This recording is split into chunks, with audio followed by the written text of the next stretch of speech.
హల్లెలూయా. యేసుక్రీస్తు నామములో అందరికీ హృదయపూర్వక వందనములు. ప్రత్యేకమైన సమయంలో ఈ ప్రత్యేకమైన రోజు యొక్క వాగ్దానంతో మీ ముందుకు వచ్చిన్నాను. దేవుడు ఈరోజు మనకు అనుగ్రహించిన వాగ్దానము యెషయా గ్రంథము 61వ అధ్యాయము 6వ వచనము. జనముల ఐశ్వర్యమును మీరు అనుభవింతురు. హల్లెలూయా.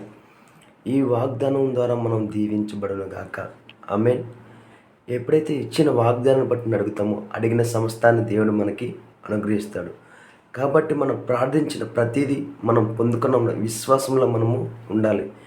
ఎప్పుడైతే నజరైన యేసుక్రీస్తుని మనం విశ్వసించున్నామో సమస్తాన్ని జయించిన అనుభవాన్ని మనము పొందుకున్నాము. అట్టి రీతిగానే సమృద్ధికరమైన జీవితాన్ని మనము పొందుకున్నాము.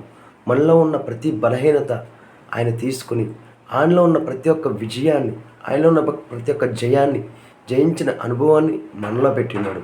కాబట్టి నువ్వు ఏం చేయాలంటే ప్రతిరోజు నువ్వు జ్ఞాపకం చేసుకోవాలి. ఏం జ్ఞాపకం చేసుకోవాలా? నువ్వు ఏమై విన్నావో నువ్వు జ్ఞాపకం చేసుకోవాలా? నువ్వు దేవుని వద్ద నుండి ఏం పొందుకున్నావు నువ్వు జ్ఞాపకం చేసుకోవాలా? ఈరోజు ఈ వాగ్దానం పట్టుకుని మనం ప్రార్థిద్దాము. నీ జీవితంలో కావాల్సిన ప్రతిదీ క్రీస్తు ద్వారా నువ్వు పొందుకున్నావని విశ్వసించి అది నీవు పొందుకును గాక. ఆమేన్. విశ్వాసం ద్వారా దేవుడు అనేకమైన కార్యాలు చేస్తా అన్నారు.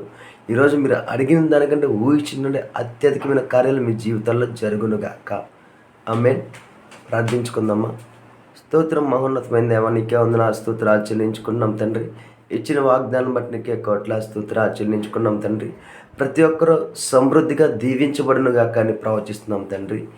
ఏ విషయాల్లో తండ్రి ఇబ్బంది పడుచున్నారా దేవా, ఆ విషయాల్లో తండ్రి వారికి విజయం కలుగునుగాక అని ప్రవచిస్తున్నాం తండ్రి. ప్రతి అప్పు ఐశ్వర్యంగా మారునుగాక, ప్రతి అనారోగ్యం యేసు పొందిన గాలిలో స్వస్థపడునుగాక అని ప్రవచిస్తున్నాం తండ్రి.